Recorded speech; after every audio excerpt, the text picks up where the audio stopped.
Olá, de novo, ao vivo, para todo o Brasil e mundo. Hoje eu vou conversar com a professora Manuela Vasconcelos. A gente abriu a live agorinha, mas tivemos um problema de conexão, agora vai. A gente vai conversar sobre o idioma alemão, que é uma língua que assusta um pouco os brasileiros, né? Que a gente costuma ter um pouquinho de medo de aprender, porque é uma língua diferente, tem sonoridade diferente, tem regras gramaticais que são pouco comuns para gente que fala as línguas latinas, né? E eu vou conversar com a professora Manuela sobre tudo isso, sobre todas as dificuldades e os acertos e as coisas que as pessoas se surpreendem quando começam a aprender alemão, né? Vamos ver se ela já está por aqui. Ela ainda não chegou. Bom, a gente vai falar um pouco sobre esse idioma porque o alemão, assim como o inglês, ele é um idioma anglo-saxão. Então ele não tem a mesma origem que o português, que o espanhol, que o italiano, que o francês. Então ele é um idioma que soa um pouco diferente para os nossos ouvidos, né? A Manuela acabou de entrar, vou pedir para ela se convidar para entrar na live e vai dar certo agora. Vamos lá.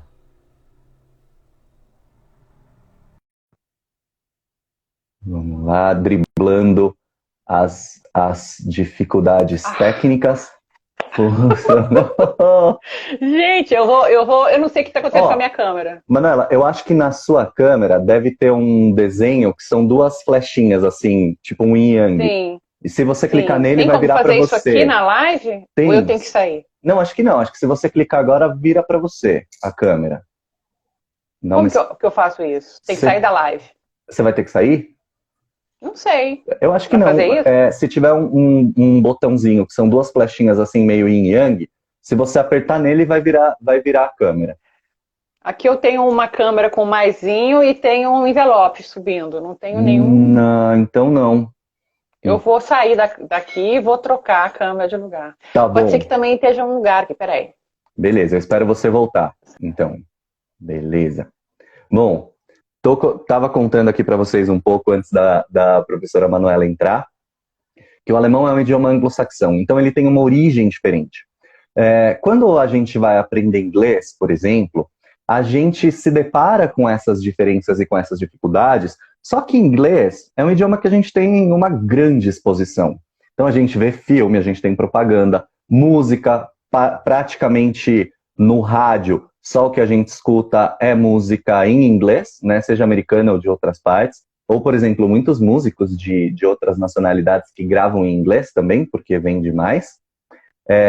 E aí a gente acaba não sentindo tanto a dificuldade, porque cadê aqui? A gente acaba não sentindo muito a dificuldade porque a gente está habituado com essa sonoridade. O alemão, ele tem uma sonoridade mais grave, mais pesada. Aqui a Débora falando que tem medo do alemão e o Rodrigo do Alemão na Massa respondendo, poxa, o alemão é legal e hoje o objetivo dessa live é desmistificar esse idioma. É um idioma que eu tenho um carinho muito especial, porque foi uma das primeiras línguas que eu quis aprender. Quando eu era pequenininho, eu tinha 4 anos, caiu o Muro de Berlim e foi uma grande comoção no mundo, né? Eu sempre acho que estou levando bronca. É um pouco assim, né? É verdade, o alemão é mais difícil de ler. Gente, eu vou entrar aqui no Instagram pelo computador para ver se consigo ajudar a Manuela de algum jeito. Mas vai dar certo, a gente vai conseguir. Aqui, a Manuela voltou, entrar ao vivo. Ai, olha, não tá funcionando a minha câmera. Eu não sei o que tá acontecendo. Manuela, Eu vou virar. o, Peraí, só se o eu fizer Rodrigo, assim, ó. ele falou que Você se tá me você vendo? bater... Agora eu tô te vendo. Você tá Ele me falou que vendo se você agora? bater... Tô te vendo, tô te vendo. Ele disse que Tá se me você vendo agora? bater duas... Se Tá me você vendo? Eu não bater tô te duas vendo. vezes na frente da sua câmera, se você bater duas vezes na sua imagem, tipo dar um Ah, duplo clique, ela vai virar para hum. você. Vê se acontece. Peraí, responder para Dregola, renunciar ao... Peraí. Ah. Acho Aqui, que onde é é que tá a você, câmera? é você, Onde você é que eu clicar tenho na que imagem. bater? Na imagem aí que tá aparecendo o seu ring light, se você clicar nela 2 vezes, assim, fazer um duplo clique, um tatá. Eu não sei porque que tá Vamos ver aparecendo o ring light. se é isso. É porque ela tá virada pro outro lado, Nunca né? aconteceu isso para mim em nenhuma das minhas lives. Deixa eu É, ver. ó, E se eu fizer dois assim, cliques, ó? Eu posso. 2 cliques? Olha aí, ó, dois ele cliques, muda. em cima da sua imagem. Vê se funciona. 2 cliques em cima da minha imagem. Da sua? Não, da minha. Não, da Ah, sua achei! que é o... Achei! Isso, achou? Agora foi! Aí! Funcionou! Wunderbar! Agora Funcionou! sim, willkommen, wie geht's? Herzlich. Ich freue mich sehr, hier zu sein. Vielen Dank für deine Einladung. Na, ich freue mich sehr, sehr.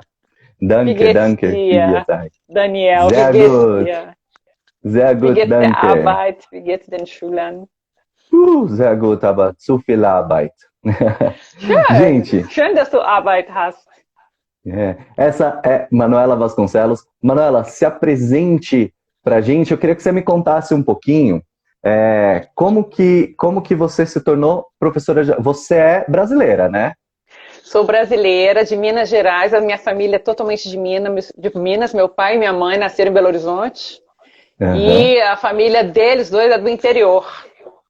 E eu fui criada numa redoma, família muito tradicional, ficava muito em casa. Bem-vindo, Otto. É um prazer ter você aqui. Então, eu ficava muito em casa, minha família é muito tradicional, tive dramas familiares desde a infância, e assim, as pessoas quiseram me proteger, né? Assim, Uhum. cuidando, muito cuidando. E eu sempre fui aquela menina mais quieta, né?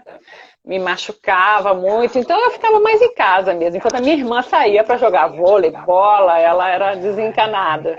Então eu ficava Certo. lendo em casa e me habituei a me sentir muito bem no meio dos livros.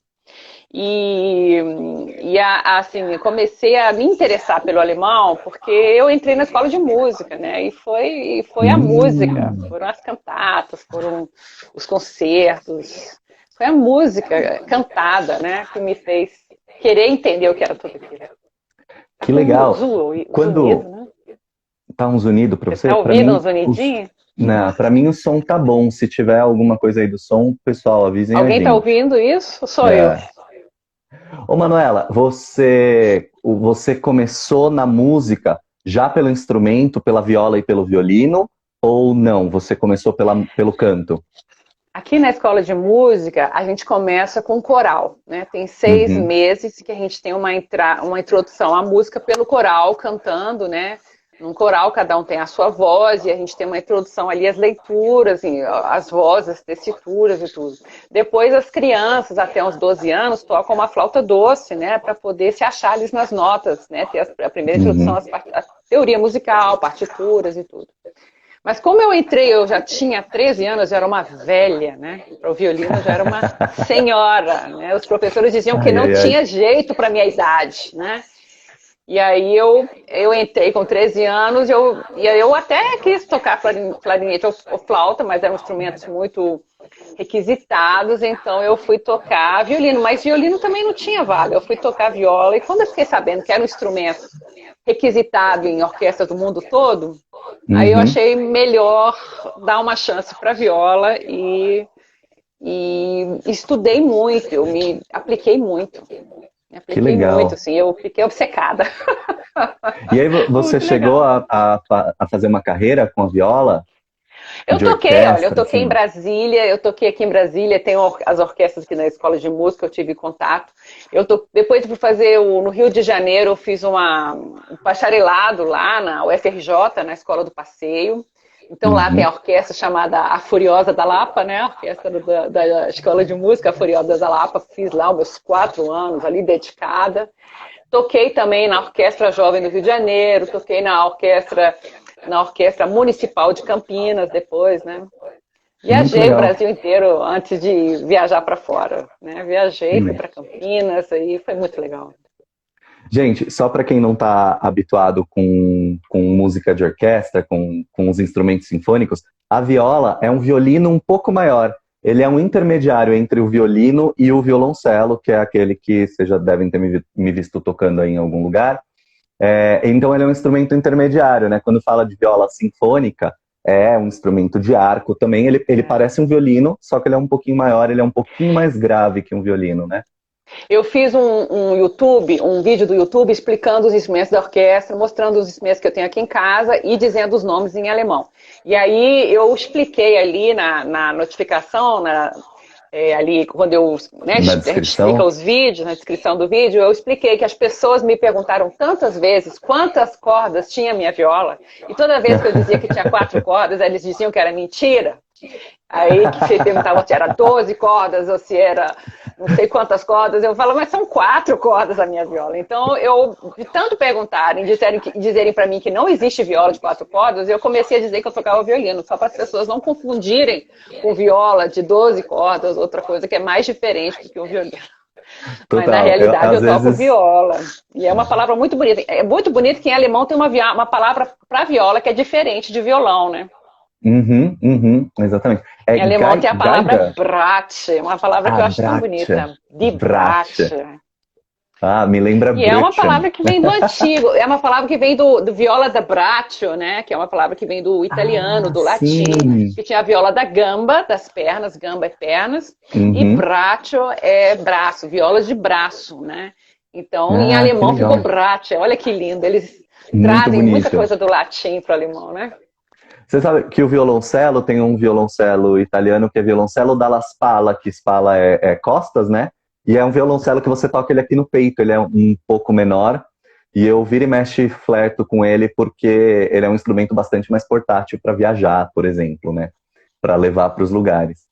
Ô Manuela, e aí o alemão veio por causa da música? E quando que você efetivamente começou a aprender alemão? E a sua família, assim, em casa...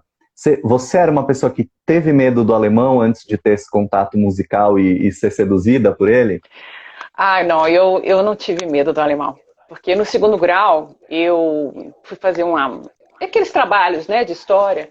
E quando eu fui fazer um trabalhinho de história para terminar o segundo grau, para passar de ano no terceiro ano, eu comecei a estudar a Segunda Guerra Mundial e eu comecei a estudar a primeira para poder entender a segunda, né? Aí eu fui estudando e aquele trabalho, que ia ser um trabalhinho de colégio, ficou um trabalho, assim, muito aprofundado e o professor já queria que pensando que eu estudar história e tudo. E eu também estava querendo continuar a estudar aquilo lá, porque é um assunto muito apaixonante. E eu nunca, nas sessões da tarde... dessa televisão, eu nunca achei que os alemães podiam ser totalmente maus. Eu sempre ficava me perguntando, peraí, será que é assim mesmo essa história? Essa é sempre uma boa pergunta para se fazer, né? É sempre uma boa pergunta para se fazer. Aliás, é importante a gente pensar nisso, né? Porque, por exemplo, atualmente quem olha o Brasil de fora só tem acesso a notícias muito negativas, né? Então imagina se o mundo interpreta que todos os brasileiros somos maus, né? É importante enxergar as pessoas, as pessoas, né? Ótima analogia. Excelente analogia, Daniel. Porque você vê aquilo que aconteceu na Alemanha, aquela autocracia, todas aquelas injustiças e aquelas coisas terríveis que aconteceram, foi um momento histórico, político, em que um líder carismático levou as pessoas atrás. Isso pode acontecer com vários países em vários momentos. Nós vemos isso em outros... né? Atualmente, em vários países, nós estamos assistindo a isso. Exatamente. Bom, e aí você começou a estudar a língua efetivamente, né? Eu morava na França, né? Eu não terminei meu curso de música, eu entrei numa crise existencial, aí fui viajar pelo Brasil, estive no Nordeste, estive no Norte, fiquei uns tempos viajando sem saber muito bem, aí depois fui para Campinas, estudei lá mais um tempo e depois...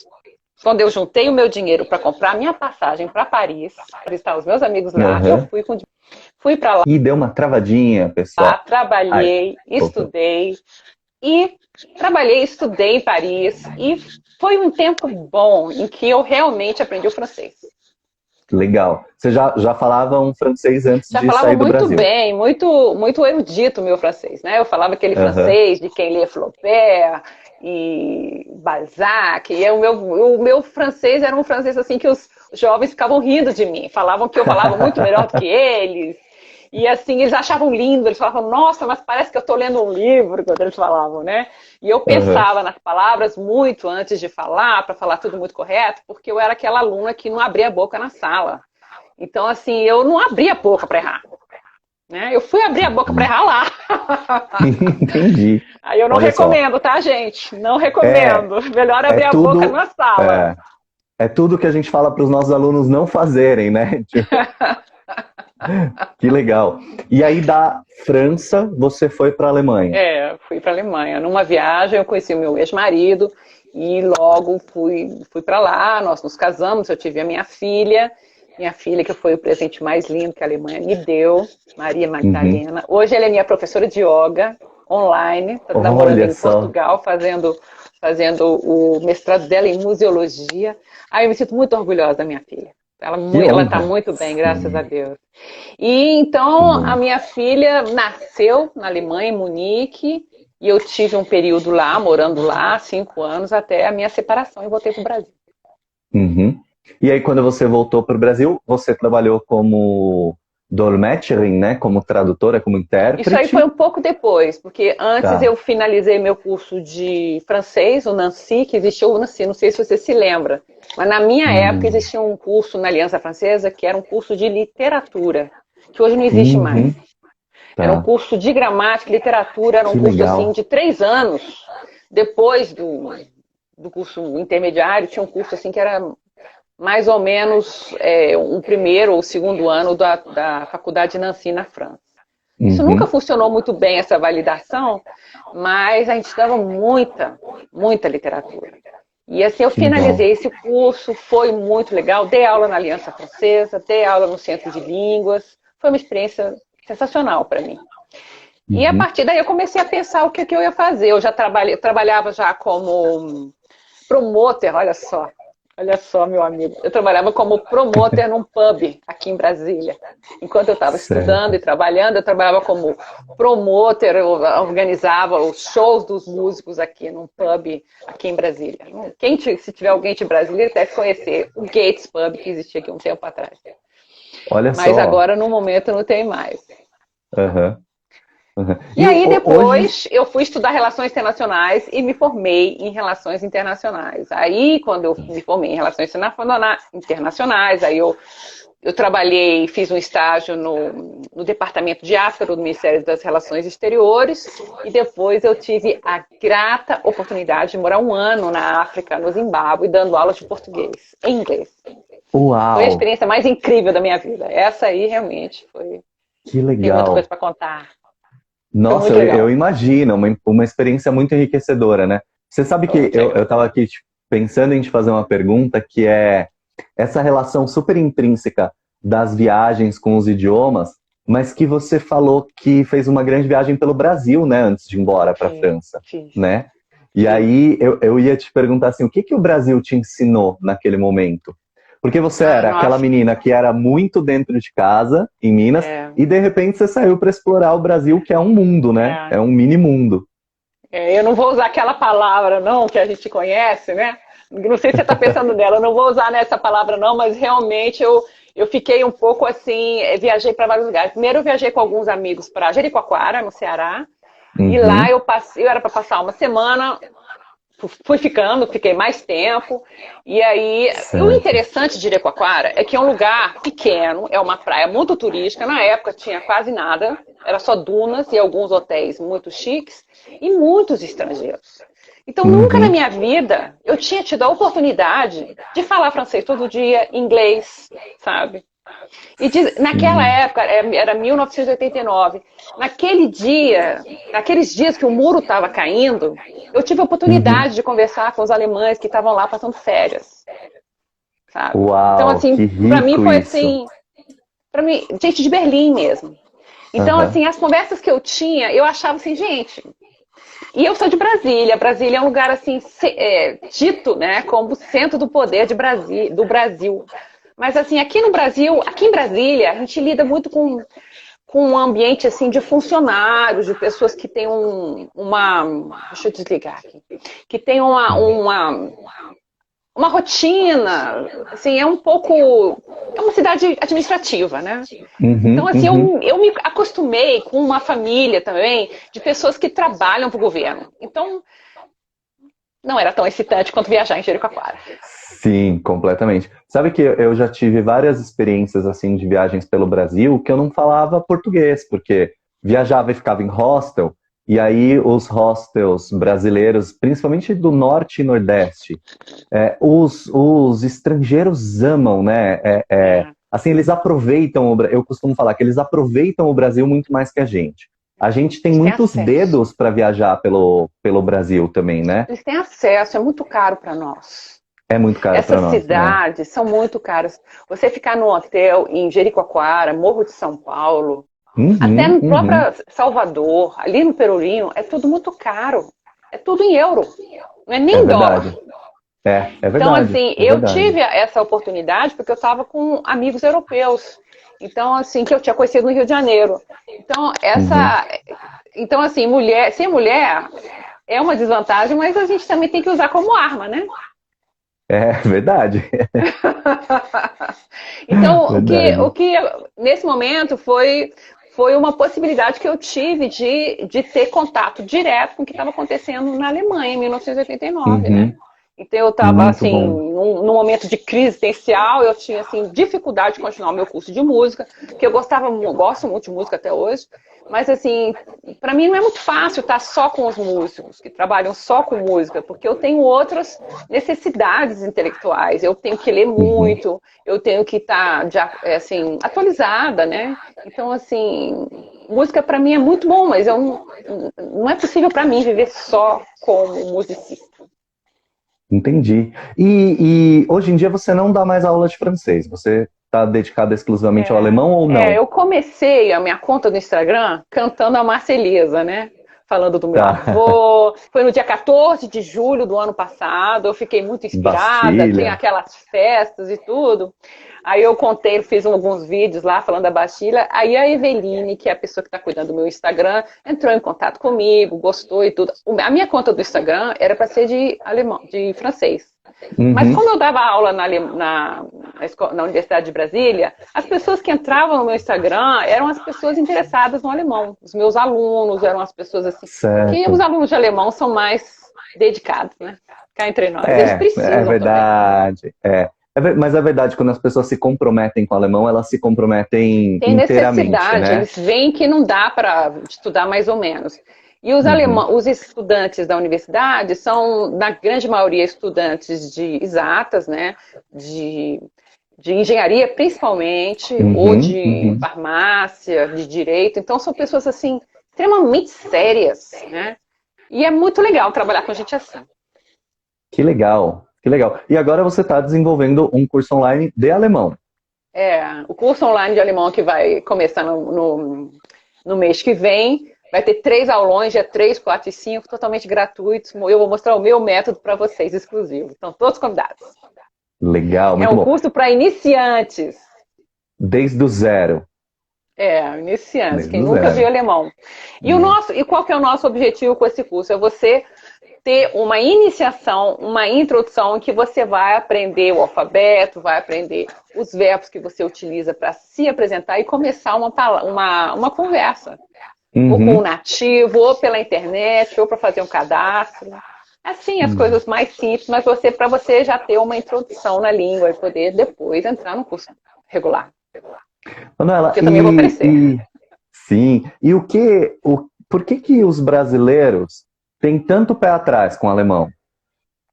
Olha, eu já conheci vários brasileiros assim que viram muita televisão e que ficaram influenciados pela sessão da tarde.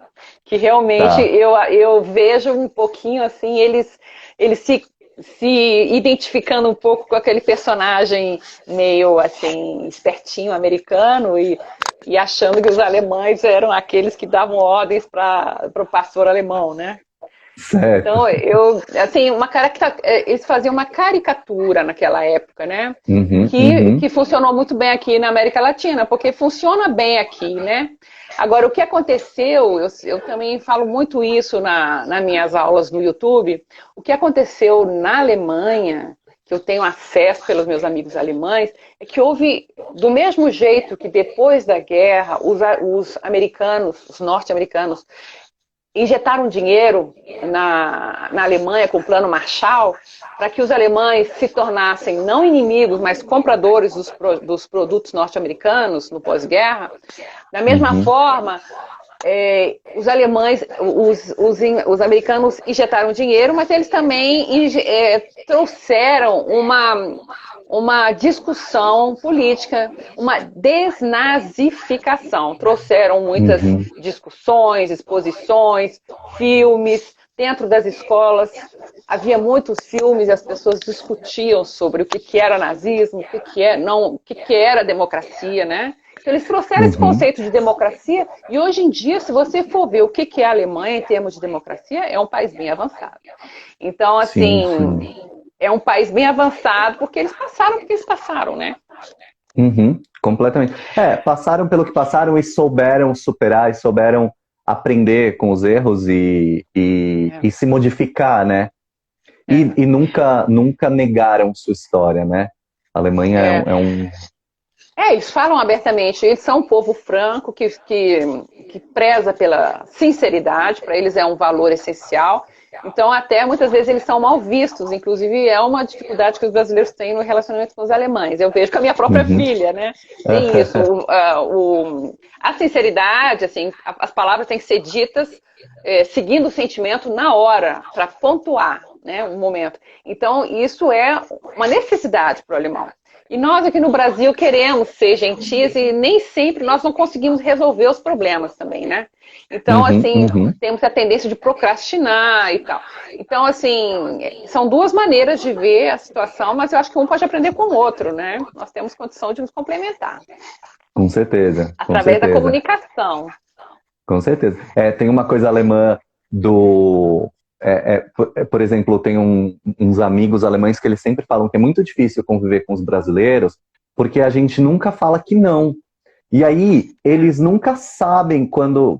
Porque eles falam, a gente fala, vamos ver, né? E eles falam, mas vamos ver, é sim, é não. Eu marco na minha agenda, eu tiro da minha... Os franceses são um pouco assim também, né?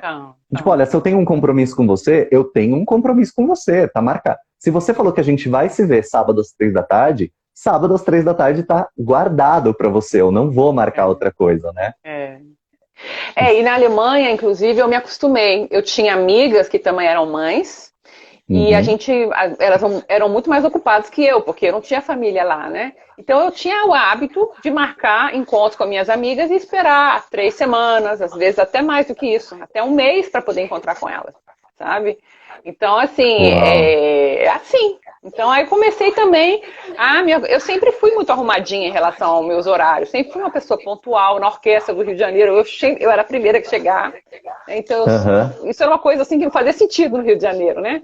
Mas é uma coisa minha. Eu sou uma pessoa pontual. Eu gosto de começar as aulas na hora. Eu gosto de fazer as coisas o melhor possível do ponto de vista das minhas possibilidades, né? Então, assim... No Rio de Janeiro, isso não combinava muito, né? O dia estava bonito, não aparecia ninguém no ensaio da orquestra. Uma coisa que... Deu praia. Uma coisa que me impressionou muito em Berlim é aquela coisa... Eu cheguei no ponto do tram, assim, e eu tinha visto no aplicativo que o meu tram ia para... Tram é tipo um trem de rua, né? Um bonde, assim, algo desse tipo, E aí eu tava lá e vi que o meu tram ia passar, sei lá, às 15h57. Então, 15h50, eu tava lá no ponto de ônibus, um frio. E aí eu fiquei assim e não tinha mais ninguém no ponto de ônibus.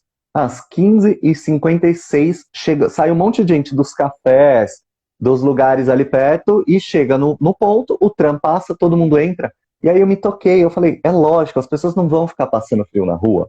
Porque se eles estão dizendo que vai passar às 15h57, às 15h57 ele vai passar. Você não precisa chegar antes, porque talvez passe um pouco antes e você vai perder, ou talvez passe um pouco depois.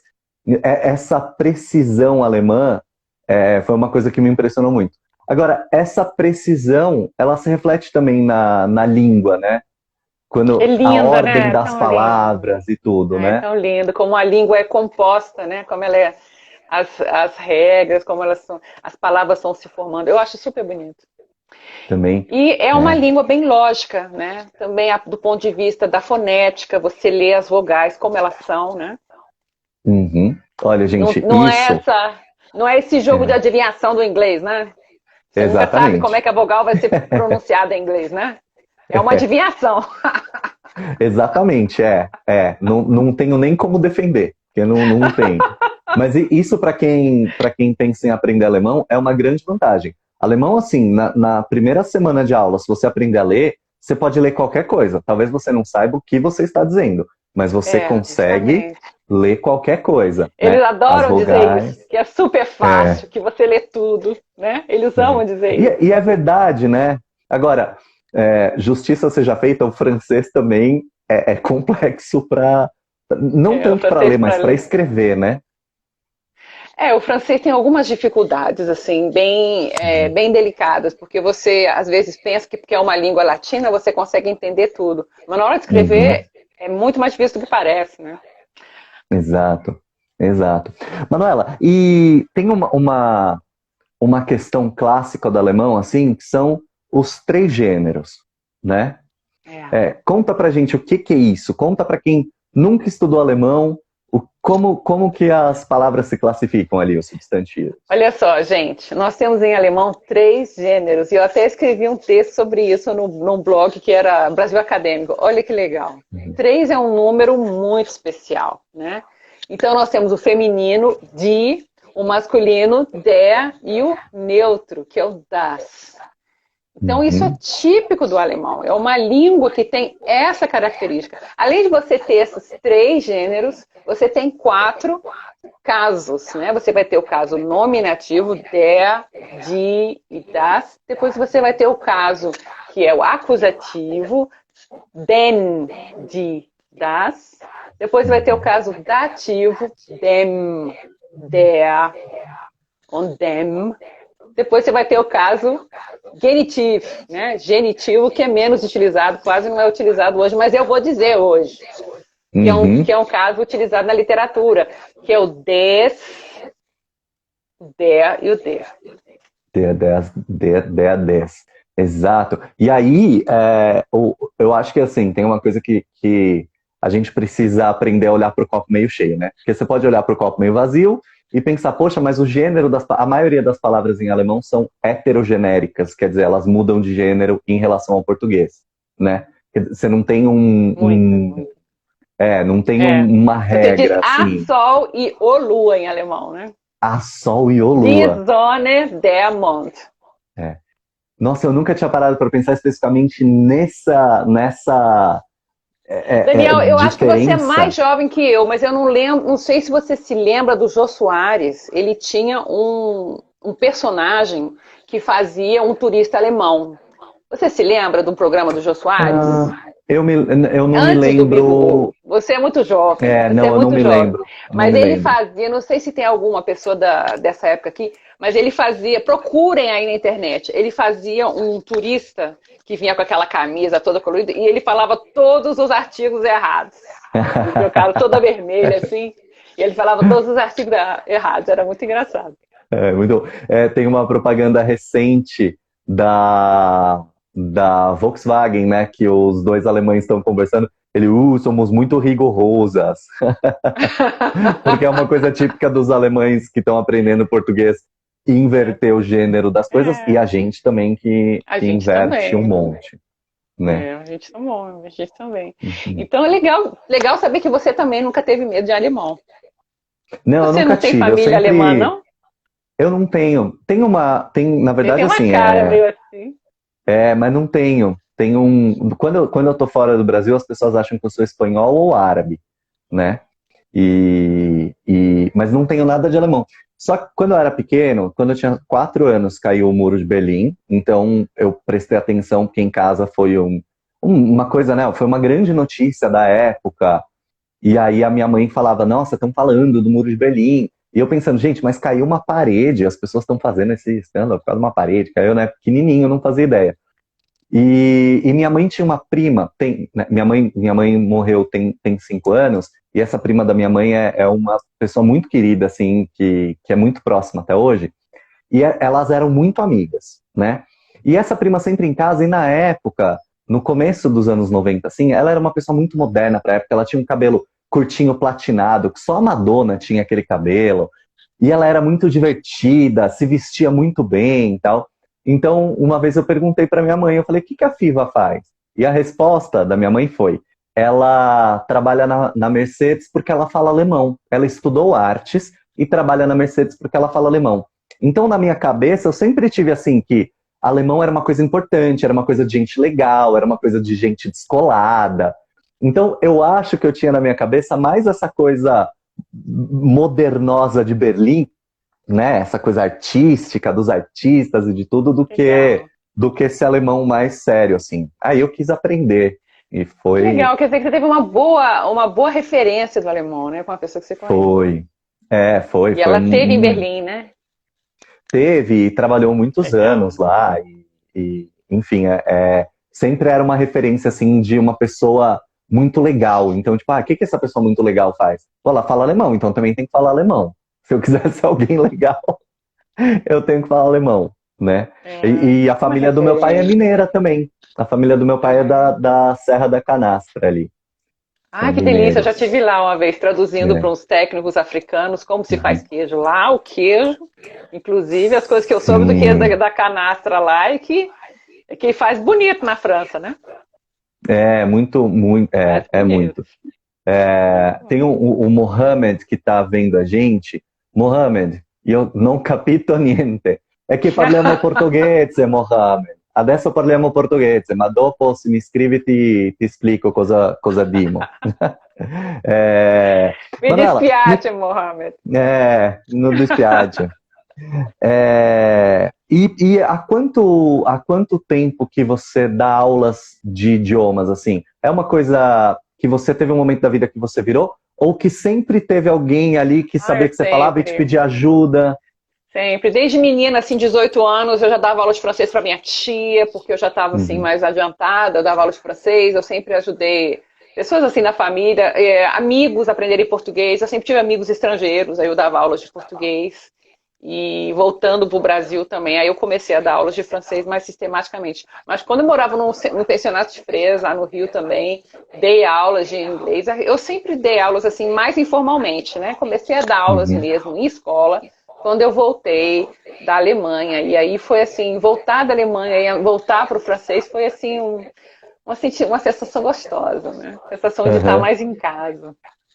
que E bom. depois E eu como que voltei foi? para dar aula de alemão. Que legal E também. como foi a experiência de dar aula de português? Que no Zimbábue você deu aula de português. De português, porque no Zimbábue é um país, naquela época, foi antes da morte de Mugabe, né? Mugabe foi daqueles independentistas, daqueles líderes africanos que fizeram a independência dos países africanos da África subsaariana. E ele era Subsaariano. um grande líder independentista, muito carismático. E o que aconteceu com esses países que ficaram independentes a partir dos anos 60? Foram países que fizeram guerra, né? No Uhum, próprio Zimbábue, mataram todos os brancos na capital, inclusive os missionários. Então, assim, foi um banho de certo. sangue, né? E aí, atualmente, tem os negros que estão no poder, assim, eu não sei, né? Mas em 2008, quando eu estive lá,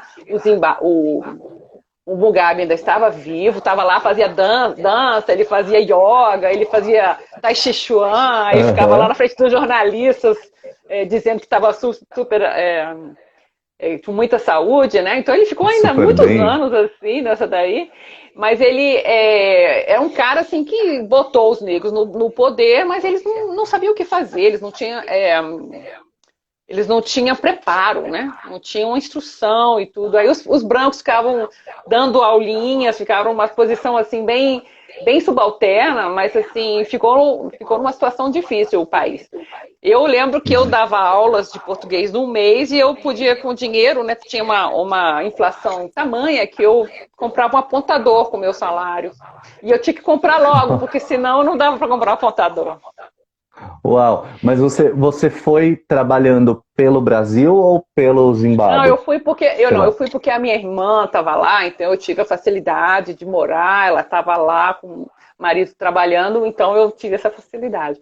Mas de Uhum. outra maneira eu não teria tido essa oportunidade, né? Mas assim, foi Entendi, que maravilhoso. legal. E eu tenho uma grande dificuldade de dar aula de português. Assim, eu fiz poucas vezes na vida, mas eu acho que é uma coisa que todo mundo que dá aula de língua em algum momento chega, né? Olha, tem um estrangeiro precisando de aula de português. Eu achava muito difícil, né? É difícil. Né? O É português é uma difícil. língua Muitas muito vezes quando a falam gente assim, olha ah, dessa porque, perspectiva, né? olha, muita gente fala, vai ter aula de alemão com um nativo. As coisas não são bem assim. As coisas não são bem assim. Sim, Tem muito sim. nativo que fala é porque é e não sabe dizer. Eu tenho Uhum, uma amiga alemã ótima, que nós conversamos muito e tudo, e muitas coisas ela fala, olha, não sei, não sei. Sabe, não consegue explicar. E assim, uhum, muitas coisas eu vou explicando porque eu tenho jeito de falar de outras línguas e já estou dando, já tenho essa prática de ficar buscando a estrutura e explicar para os brasileiros que têm a mesma visão do português que eu, né? Tem isso. uhum, uhum. Então, assim, Exato. quando eu dava aula de alemão, de português lá no Zimbábue, eu, a princípio eu fiquei super assim excitada, achei super legal, né? Esse excited, que em inglês, né? Aham. Fiquei super assim interessada, achei maravilhoso, mas no final eu comecei a ficar, achei bem cansativo, porque o que a gente percebe também é que tem alunos assim muito talentosos e eles querem sair do Zimbábue o mais rápido possível, porque é um país comunista, fechado, onde não existe liberdade. Os jovens querem da universidade todos são contra, eram na época, né, contra o Mugabe, acho que agora ele já fez a passagem, não está mais lá. Uhum, Mas naquela época todo mundo queria sair do país e era urgente, todo mundo contra a oposição e tudo, enfim, grandes coisas acontecendo ali, muitas injustiças mesmo, né, contra os opositores, assim, violência e tudo. E os jovens querendo aprender português ontem, né, e assim, muito, uhum, muito estimulados e você vendo assim as pessoas assim lá não tinha água corrente, então as pessoas iam lá doentes ter aula na hora do almoço, sabe? Você via assim o olho da pessoa assim, sabe? Então sim. assim as pessoas dando tudo de si e as pessoas não conseguindo também cobrar as aulas, né? Então assim você está na África é outro mundo, né? Ao mesmo tempo que Uhum. você vê aquele misticismo maravilhoso, aquela natureza e as pessoas com os olhos brilhando, você fica fascinado pela cultura, pela arte, tudo. Você vê assim coisas assim que você não pode Uma fazer nada, né? desigualdade muito a olho nu, né? É. E aí a gente volta pro Sabe, Brasil, acha que o Brasil é um país assim incrível, né? Quando você volta da África. maravilhoso! Você sabe que essa questão do professor nativo é uma questão que eu sempre falo para os alunos, assim, eu aprendi inglês, eu aprendi alemão e eu aprendo o idioma sempre, eu sei quais são as suas dificuldades. Quando você comete um erro, eu entendo por que você está cometendo esse erro. Eu sei qual foi a sua linha de raciocínio, de onde você partiu. Um É, nativo não vai ter isso. E aí o que eu digo sempre, o problema não é ser nativo, né? O problema é assim, alguém que se preparou para ser um professor do idioma. Então, se é um turco que estudou turco como idioma estrangeiro e se preparou para dar aula de turco, é ótimo. Mas você achar que ele é melhor só porque ele é nativo, é a mesma. Aí eu falo para os alunos: você se acha um bom professor de português? E as pessoas, não, acho que não. Ué, mas você é nativo, né? Se é nativo, você deveria ser um ótimo professor de português. Então, isso é uma coisa super importante, assim, buscar um professor que seja professor, né? Alguém é, que aprendeu, que se preparou para te é, dar as aulas, porque senão alguém está tentando te ajudar e acaba te atrapalhando, é verdade, é isso aí. né? Acaba te atrapalhando. Mas você também está com curso que você tá preparando para dar a primeira aula agora na sexta-feira, é isso? Post Sim, é um English. curso, o Post Post English, é um English. curso que é English. English Ele ou já English? é in, In. é como se fosse um som de English, exato. English. Aí é uma das palavras tricky do inglês que você muda a vogal, né? O E sai como um I. O Post English, que é um método que usa post-its como mapa mental, eu costumo dizer, Manuela, que é como se você imprimisse o que está acontecendo dentro do seu cérebro, você imprime e coloca na sua frente, e você vai montando o idioma do jeito que você vai Como se articulando. fosse um quebra-cabeça. Como se fosse um É um jogo de quebra-cabeça. palavras? Como se fosse você tem um banco de palavras e você vai usando e modificando Fazendo essas palavras frases ali, ali. colocando. Isso. E aí é um curso que já está acontecendo, é a segunda turma que eu vou abrir online. É um curso que eu já dava para as pessoas assim no dia a dia, né, com alunos particulares. E aí, com a pandemia, veio aquela história do tipo, eu preciso transportar isso para um jeito portátil. Eu preciso deixar isso mais portátil. E aí um amigo que é cineasta me ajudou a formatar o projeto com 2 câmeras, porque ele falou, olha, você precisa de uma câmera só mostrando os post-its e a outra câmera em você. Que legal. E que aí legal isso. vou abrir a segunda turma, tem a primeira aula na sexta-feira, depois na semana que vem tem aula na terça. Então você faz uma quinta. edição. Sim, tem uma edição, que não sou eu que faço. Eu tenho um editor que eu olha amo muito, só que eu aparato. agradeço muito por estar na vida. Você está montando um curso online também, as pessoas às vezes não têm ideia do tanto de Não tem processos ideia. e de pessoas que se A gente envolvem, tem que né? delegar. Não é possível você. Porque quando a gente está preparando um conteúdo, é muito, muito trabalho. Trabalhar com conteúdo. A gente tem que inventar a nossa aula. Então a gente tem que fazer pesquisa, a gente tem que preparar. Isso é muito trabalho. Exato. A gente precisa de todo um grupo. Como está sendo para você transportar essa experiência da sala de aula ao vivo para o online, fazer esse caminho de vai e vem assim? O que você descobriu na aula online que está sendo legal para você? E o que você está sentindo falta da aula presencial? Como que está sendo esse processo? Olha, é um desafio. Aula online é um desafio, porque a gente gosta de ver gente, a gente gosta de falar e ver a cara dos alunos, porque você vê na hora se o aluno está gostando, aí você muda o que está fazendo, muda o exercício, para aquilo lá, faz outra coisa, né? Faz um joguinho, começa a fazer uma brincadeira. Na hora você vê. Agora, quando as pessoas estão ali com a câmera desligada, a gente se sente meio assim, perdido mesmo, né? Se você está num curso, na universidade, que você tem aqueles alunos ali inscritos, né? E que você tem aquele horário, com aquele conteúdo, daquele livro, daquele jeito que é para ser dado daquele jeito, e aqueles alunos que são jovens, que você conhece, alguns que você são excelentes, mas outros são bem imaturos, né? Então você está ali num jogo que você não tem muita flexibilidade, né? Mas agora, trabalhando online nas minhas próprias turmas, agora vamos ver como é que vai ser esse processo. O meu primeiro lançamento é agora, desses aulões do dia 3 até o dia 5. Muito bom, vai ser um sucesso, tenho certeza. Você sabe que, eu não sei se foi com você que eu conversei disso na live que a gente fez pelo seu canal, pelo Culture and Languages, mas tem uma coisa na aula presencial e na aula online que foi uma das coisas que eu mais notei diferença, que no online é muito difícil sustentar o silêncio. Porque às vezes na aula presencial você faz uma pergunta para o aluno e você vê, parece que você vê assim, a fumacinha saindo da cabeça dele, né? Você vê que ele está pensando, que ele está num caminho ali do raciocínio para te responder. No online, eu sinto que as pessoas ficam aflitas de ficar em silêncio. E que elas querem falar alguma coisa logo, querem preencher aquele espaço do silêncio, ou que de repente elas se distraem muito rápido, olha para o lado, aí passa um pernilongo, aí alguém chama lá na porta. Então, eu sinto que esse tempo de processamento da informação, ele mudou. Que é a mesma coisa de ver uma palestra gravada, ou você ter uma aula, né? Tem um tempo de processamento na aula que se dá nesses silêncios assim, que no online eu custei para conseguir encontrar, para conseguir arrumar esse espaço e sustentar o silêncio, que é mais difícil, né? As pessoas ficam um pouco mais assim. Não é fácil, porque você fala alguma coisa, você não sabe exatamente como isso chegou nas pessoas, né? E você está torcendo para as pessoas estarem ali com você, mas você não pode garantir a atenção das pessoas. Então a gente está fazendo assim, meio que malabarismo, né? Inventando, sendo cada vez mais criativo. E outra coisa, não adianta só você escrever ou fazer coisas coloridas, não.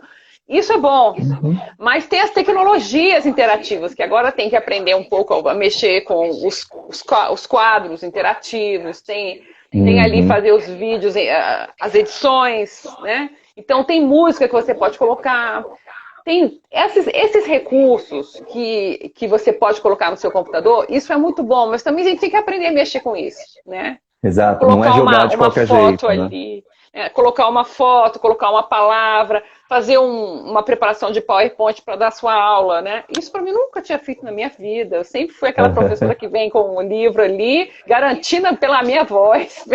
Tá? Agora eu preparo e tudo, as coisas estão tudo preparado em slides. Então, assim, é uma mudança. A gente tem que preparar tudo muito mais, né? Sim, e é um trabalho porque você tem que preparar de um jeito diferente, né? Isso que você falou, quando você está ali na aula, você percebe que o aluno, de repente, não se engajou muito no exercício, aí você muda a estratégia, que a gente sempre prepara a aula com cartas na manga, né? A gente sempre tem uma carta na manga ali. Os tempos das atividades, né? Pô, eu preparei essa aula para levar 1 hora. Se, de repente, é um dia que está todo mundo muito animado, todo mundo fez tudo antes, então eu preciso ter alguma coisa ali, né, para continuar. E preparar a aula online é outro tempo que você precisa pensar, você precisa ter outras estratégias, né? E sempre tem que trazer uma música, um pedaço de filme, um pedaço de vídeo, tem que estar ali para você poder encaixar naquele tema de gramática que você está trabalhando naquele momento, né? Legal. Manuela, nosso tempo está se encaminhando para o fim. Eu queria que você me dissesse, assim, por que aprender alemão? Por que alguém deveria ou poderia se dedicar e se interessar a aprender alemão hoje? Olha, para mim, o importante de aprender alemão é porque é uma chave para você compreender a história da Europa, que é a história do mundo, né? E também compreender como grandes ícones da filosofia e da arte trouxeram novidades para nós. Sem falar na Muito ciência. bonito. Sim, muito bonito, muito bonito. Tem um ditado, quase um meme, né? Que só é possível filosofar em alemão. Né? Esse é o Caetano que diz. Tem uma outra coisa muito legal que talvez quem nunca teve contato com o idioma não saiba, mas alemão tem palavras para tudo. Tem palavras muito específicas assim para absolutamente tudo. Então, é o sentimento de estar perdido na floresta, sei lá, e tem uma palavra para isso. Né? E eles inventam palavras, eles atualizam a língua. Parece que tem mais de não sei quantas palavras que foram criadas desde que começou a pandemia, né? Então tem palavras para as vacinas, palavras novas para ansiedade pela vacina, palavra nova para doente de estar em casa, esse tipo de coisa. Então, sabe, é uma boa coisa para fazer uma pesquisa. E eu vi isso no rádio outro dia, muito legal, um podcast. Tem podcasts ótimos por aí. Ótimo. E hoje quando eu comecei a estudar alemão, não faz tanto tempo assim, mas o mundo já era bastante diferente, e tinha um programa na TV Cultura que chamava Hallo aus Berlin. Não sei se você lembra, era feito em parceria com a deve ser de São Paulo. Com o Instituto Humboldt, passava na TV Cultura. O Hallo aus Berlin, e a gente tinha algumas fitas cassete que a escola de línguas tinha e que a gente levava. Tinha umas fitas cassete, não, umas fitas VHS de filmes alemães com legenda em inglês. Então era uma doideira. Hoje em dia, com o acesso que a gente tem à música, filme, seriado, é muito mais gostoso de estudar. A gente tem que selecionar o material, né? Exatamente. Antes tinha uma escassez e agora tem coisa demais. Agora a gente tem que saber focar. Muito bem. Manuela, quem quiser conhecer o seu curso é só seguir sua página no Instagram. Culture and Languages. Culture and Languages, que aparece aqui. Eu vou deixar na descrição da live também. E quando que são os aulões? Lembra aí pra gente. Os aulões gratuitos são no dia 3, 4 e 5 agora de maio, no comecinho do mês de maio. Vocês vão ter aulas todos os dias às 20 horas, tá? E aí vocês vão conhecer o meu método. Bem-vindos! Maravilha! Gente, quero agradecer muito a todo mundo que estava aqui. Manuela, quero te agradecer muito, muito, muito. Acho que foi uma live inspiradora, assim. Alguém fez um comentário que foi um banho de cultura, uma chuva de cultura, algo assim. E realmente é um show de cultura. Realmente foi isso. Adorei conhecer um pouco mais da sua experiência de vida, é uma vida muito rica. E eu acho que quando a gente vai procurar um professor, e um professor de idiomas, mas um professor de qualquer coisa, a gente tem que procurar alguém que inspire a gente, que tenha mais para dizer do que só a língua, né? Porque a língua, ela é um instrumento e você tem que dizer algo usando esse instrumento, né? Então eu fico muito feliz de dos nossos caminhos terem se cruzado. Eu também estou muito feliz de conhecer você, de poder conversar com você, ter esse contato super legal aqui na internet. Podemos pensar em outros temas para o futuro. Sim, sim, com certeza. Muito obrigado. E, gente, olha, em breve a gente fez um acordo na live que eu participei com a Manuela no canal dela. A gente vai gravar alguma coisa aí junto de viola e cello. Viola de 4 cordas. De 4 cordas. Então, Manuela, muito obrigado. A todo mundo que está aí, muito obrigado. A gente se vê, tem live na quinta-feira com o Otto Mendonça, que é um poliglota aí de Brasília também, tradutor. E na sexta-feira tem a primeira aula do Post English, que é o meu curso de inglês. Quem quiser se inscrever, tem um link aí na bio do canal do Instagram. Muito obrigado. Um beijo grande. Obrigado, gente. Até mais. Lincoln, vai ficar gravada. Assiste depois. Tchau, tchau.